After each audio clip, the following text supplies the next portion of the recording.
Hello, everyone. Nobody asked for this, but it is an annual tradition that I come up with the Big Boys League's power rankings, as seen by yours truly. Just taking a look at the rosters and making predictions on what the final standings are going to be. I've done this the last couple of years, and even though I don't have a co-host today, wanted to take the opportunity to share my thoughts on this season. So without further ado, I'm going to jump into it. Before I dive into each team individually, we always want to take a look back and see where we finished as of last year. So as we can see here, these were the results. Our top three in order: Anthony, myself, and Jeremy. The bottom half of the bracket is a little bit interesting because, again, it's based off of the consolation bracket. So Zach won the consolation bracket, and all the other results are posted right there. All right, let's take a look at the last ranked team according to my predictions and starting us off this year. I've got Randy, and this is going to be a bit of a shock, I think, for people based off of how he's finished in previous years and always kind of fielding a strong team. But there's one big reason for this. We're going to pull up his roster. It's not the first name you see, it's not the second name you see, it's actually the very last name that you see. I don't care what he does this year, as long as he still has OBJ, this is not going to work out for him. So he's got some decent players, I'm not going to lie. He just acquired Bijan in a blockbuster trade, probably got the better of Sam in that one in terms of acquiring value. He does have a strong roster. Olave is going to be good for a long time. Gotta love Marcus Mariota. Great potential there. And he's just got a solid roster.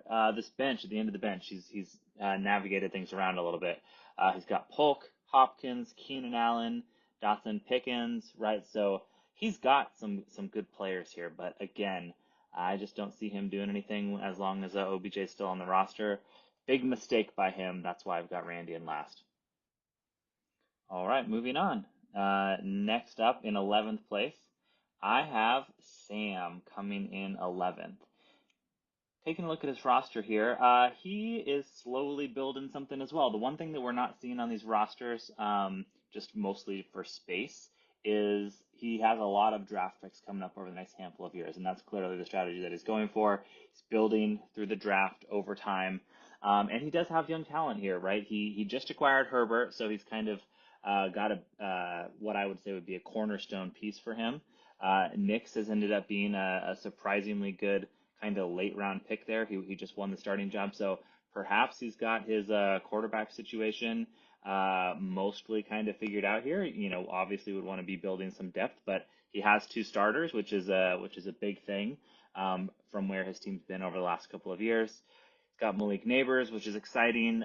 Ricky Pearsall, so he's got this young talent. He's building this, and again, he's got a lot of capital in terms of draft picks, and so. Not this year for Sam, but I think that's okay. I think that's part of Sam's strategy. So look out for him in about 14 years, 15 years. He'll be a threat around that time. Moving on to number 10, I have Lee coming in at the 10 spot. Want to highlight an amazing gift that Lee got at the second overall pick here, where he was able to pick up Caleb Williams. Pretty exciting. You know, Anthony traded for the number one and then ended up taking Marvin Harrison. I'm sure he tried like heck to trade it around and figure it out so he could get even more value out of that, but ended up going with his guy there and getting a top tier wide receiver, which was exactly what Lee needed. Very fortunate to pick up a superstar like Caleb Williams at the second pick there. The rest of his team, you know, we'll see if Kyle Pitts can start putting it together finally. He does have Deshaun Watson, and we'll see if he can turn his career around, if he can stay out of trouble here. I don't see a lot of extra talent here that's going to help him moving forward. Montgomery is getting up there in age. You know, he's got some exciting rookies. He's got McConkey. He's got Thomas there. So, you know, he's building this over time. He has a decent amount of draft picks, or what I would say would be kind of an even amount of draft picks. Hasn't really traded a ton of them away. But yeah, I don't see him having the horsepower to make the playoffs based off of this roster. But who knows? Maybe Caleb Williams and Deshaun Watson could really power him through. So we'll have to see. Next on the list, number 9, perhaps a little bit of a surprise drop right here, and I'm ready for the hate. I want to hear about it. I've got Zach at number 9, and I know Zach is going to get fired up about this.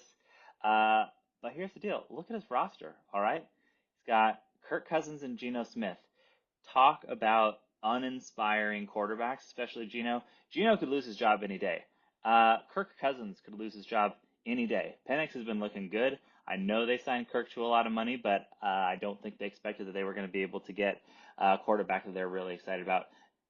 Like, let's be clear, they're really excited about Penix, and I see Penix. If Kirk starts faltering, Penix could get in there, and then Zach would be in some major trouble because I don't think he's got a lot of depth. He does have Amon-Ra St. Brown, great late round pickup with Puka, so that's very very exciting for him.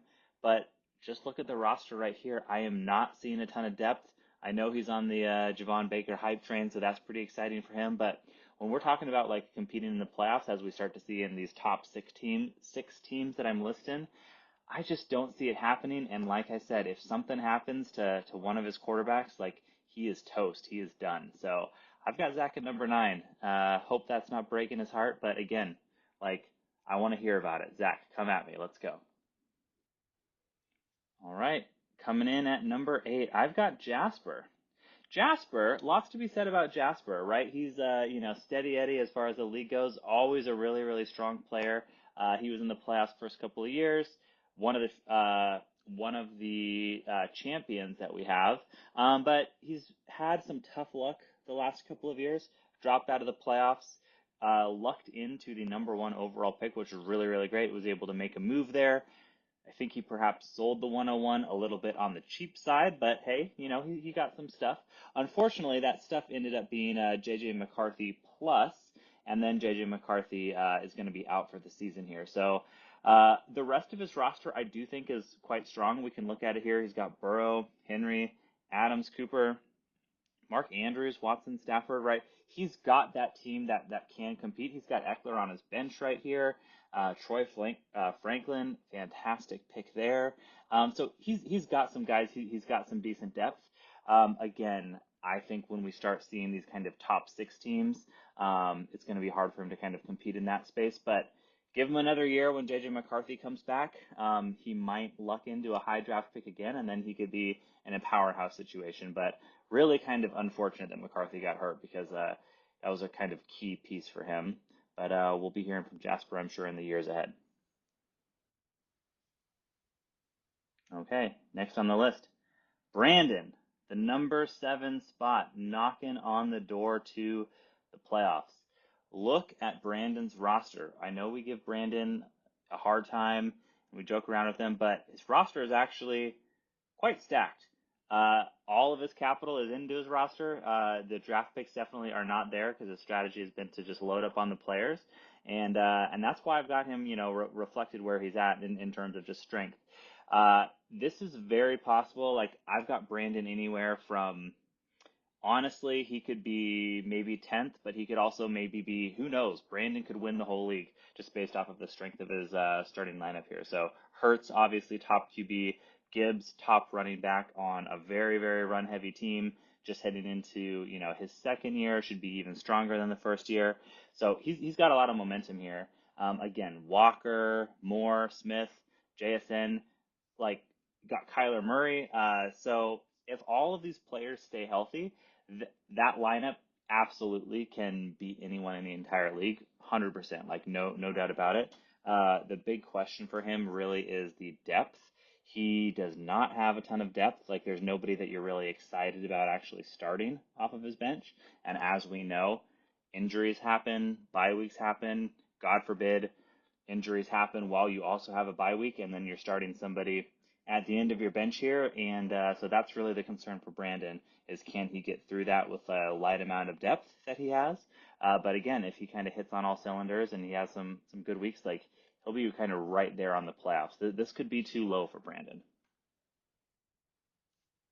All right, number 6, the playoffs, and breaking into the playoffs for the first time, I've got Brian.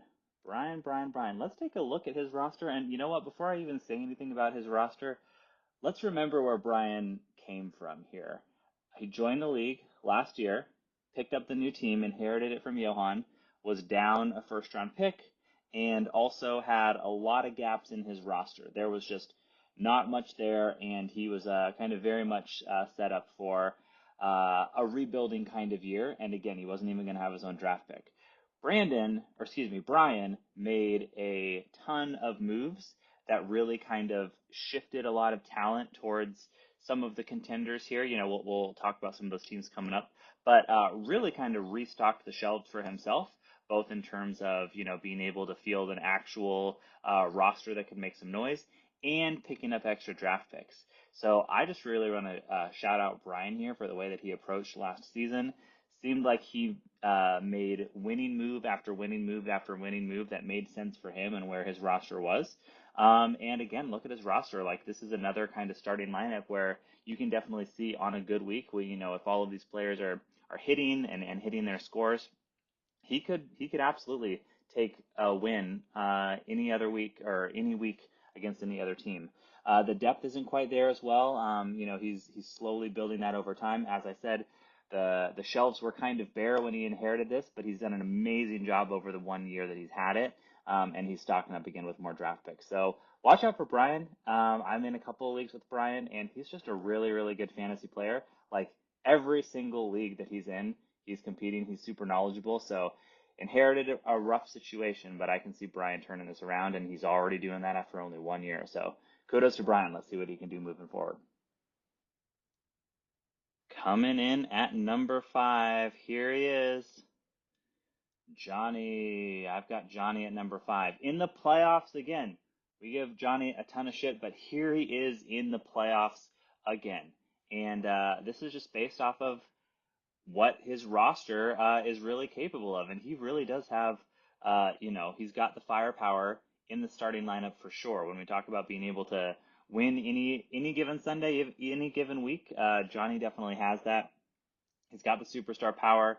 If we're looking at some of the variables that he has, right? If Ford ends up being pretty good, if Stefon Diggs does really, really well in Houston, Kamara stays healthy, if Addison stops getting speeding tickets, all of these things, he's got some question marks. Otherwise he would be rated higher. But Johnny's going for it. He just is. He's got Lockett on the bench. Russell Wilson should be adding to the QB talent. So he's one of the not so many teams that can actually field multiple quarterbacks, in all of the super flex slots and be ready for, the bye weeks and injuries and all that kind of stuff too.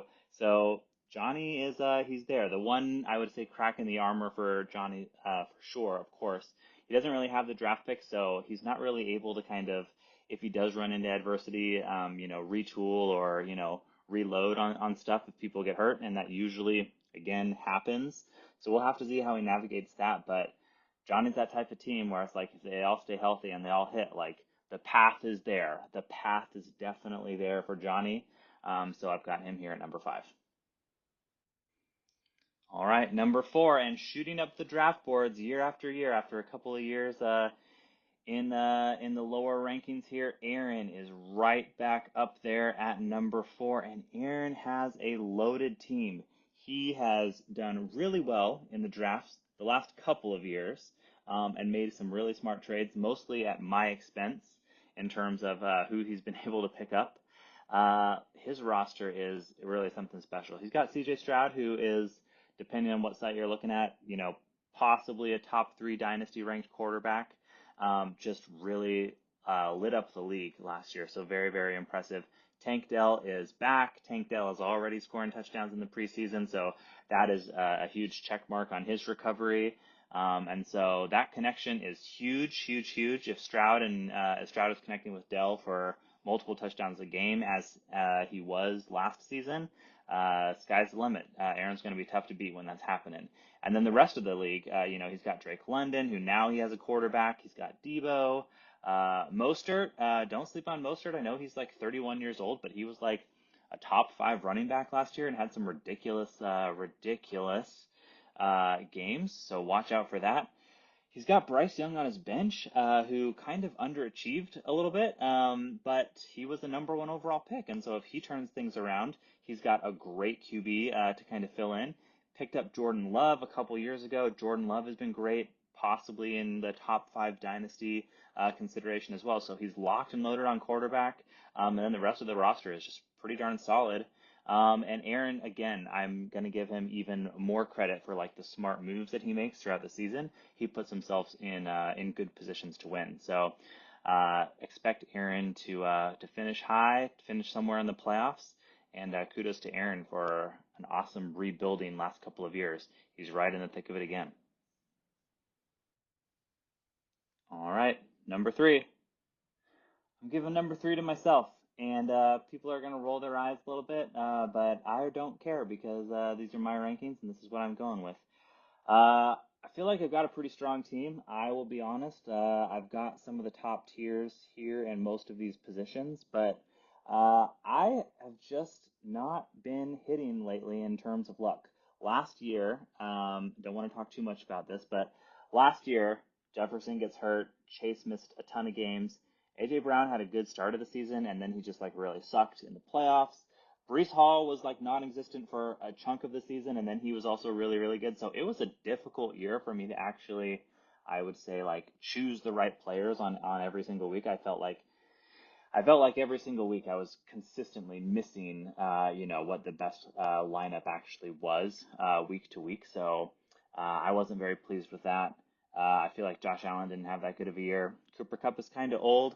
I'm really excited about the second QB and who that could be because QB is definitely a spot where I feel like um, I've built a lot of roster depth for QB. So I've got Anthony Richardson, Jaden Daniels, Tua, and Trevor Lawrence, and so we'll see. So that's pretty exciting. Probably have too many QBs. Probably need to trade one of them, but we'll see what happens there. And then the rest of the bench I think is pretty solid, but I'm giving myself three because I'm going to talk about what number two and number one are bringing to the table here. And again, I'm knocking myself down here mostly just because I feel like I haven't been playing it very well, and I'm just pretty damn unlucky, I think. So I'm giving myself the three spot. All right, two teams left. So the two teams remaining are Anthony and Jeremy. So what order do I have them in? And coming in at number two, and then we're going to jump right to number one after that. I've got Anthony at number two. Craziness, I know. He's a three-time champ. He's won three times out of the first 4 years that the league has existed, and of course his roster is loaded, and he also has quite a few draft picks as well. So major credit to Anthony for the way that he's put together his roster, just in terms of balancing a lot of things. He has the top end superstar talent. He's got Mahomes. He's got Tyreek Hill. Garrett Wilson is definitely top 10. Marvin Harrison is definitely top 10. Some weakness there at the tight end. I'm not really sure what's going on with Chigo Okonkwo there. He's got Dak though, so decent, very strong starting lineup, and again has some cornerstones. I haven't even mentioned Saquon Barkley, so he's got some of the top players at every single position: QB, running back, wide receiver, and just depth. And it's young, so he's going to continue to be good for quite some time. On his bench, like don't even forget about these guys, because these would be starting for most of the teams in the league. Some noteworthy people here: Najee Harris. Algier has been getting a lot of snaps for Atlanta and really eating into what Bijan is doing, and so Algier's definitely got some value and can be playable. Swift, Sky Moore, rough start so far, but Sky Moore can turn it around. Jameson Williams, he's got potential. Then you've got Godwin, you've got Isaiah Likely. He has the draft picks too. We're not really seeing that here on the list because there's just no space on the slide, but he has draft picks to continue to make adjustments as needed. And if there's one thing that Anthony does, seems like around playoff time or trade deadline time, Anthony does a really, really good job of identifying the need and then paying up for something. I know we give Anthony a lot of shit for bad trades, but he's not afraid to pay up to go get something. And when he does that, he usually wins the league with it. He's done it three times, and so I've seen it time and time again.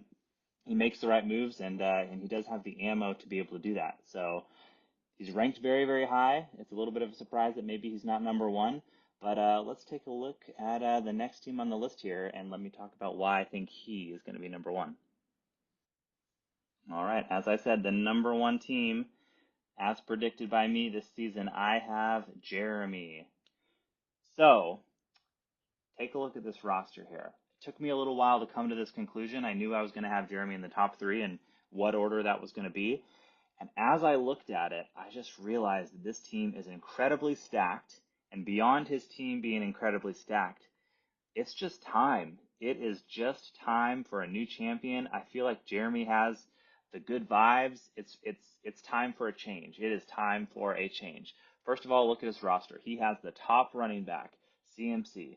Jonathan Taylor, he's somewhere in the top five-ish. He was the number one running back a couple of years ago. Kind of a slower start. I think Indianapolis is going to be pretty great this year, so Taylor should be back, should be healthy. He could have two top five running backs. CeeDee Lamb, probably, if not top one or two, right? At the very least, Lamb is a top three wide receiver. So that's very exciting for him. Pittman, solid as always. Metcalf, we'll have to see what the new offense is going to be looking like. But I've been hearing lots of exciting things about the Seahawks and you know their new offensive situation and the way that they're going to use their players, and can definitely see Metcalf scoring a lot of points. Sam Laporta, the number one dynasty tight end that he just picked up as a later-ish. I think he got him in the second round last year. So insane. He's got the number one running back, a very borderline number one wide receiver, the number one tight end. He doesn't have that QB depth. He's starting Minshew, who is starting, so he had some fortuitous circumstances happen there. But Minshew's good enough. Minshew is good enough to get him points, and he's got the rest of those players who are just scoring big time for him. Levis should be starting. I think we're going to see some great progression from Levis. Just the top end is so high for Jeremy here, so that's very exciting. And he's got some decent depth here, so lots of these players you're going to be able to plug and play. And then, God forbid, who knows? Justin Fields could win the starting job. That could be very helpful for Jeremy, whether he uses Fields, who definitely is that cheat code running quarterback. Who knows if Trey Lance ever comes back to prominence in Dallas? That could be a really, really good QB situation. He's got Mooney on his bench. He's got Gabe Davis. He's got a decent amount of draft picks as well. So just the top end talent is very much there for Jeremy, and I'm just feeling like the universe is going to give someone that chance to kind of break through. I don't think it's going to be me. I think it's going to be Jeremy. People may not have noticed, but I only beat Jeremy by a couple of points in the semifinals last year. And had I not beaten him in kind of a lucky way with Brees Hall scoring like 45 points or something, Jeremy would have beat Anthony in the championship last year. So Jeremy is literally right there, and I think this is the year that he does it. Okay, so that's it. Those are my rankings. I've kind of put them next to last year's finishing total, and then kind of summarized it here, so you can see on the right side, and then also just kind of where the differences, were in terms of people rising and falling from year to year. Big drop from Randy, -8, pretty monumental just for picking up OBJ, and then everybody else kind of shifting around. Huge increase for Brandon. Brandon definitely has improved his cause, and I can see Brandon definitely making some noise. And then steady march forward for Brian again, and again, going to give it up to Jeremy for finishing number one overall according to my predictions. So hope you all enjoyed this. Would love to hear your thoughts and post those in the league chat. Looking forward to it. Hope you all have a great evening. Thanks.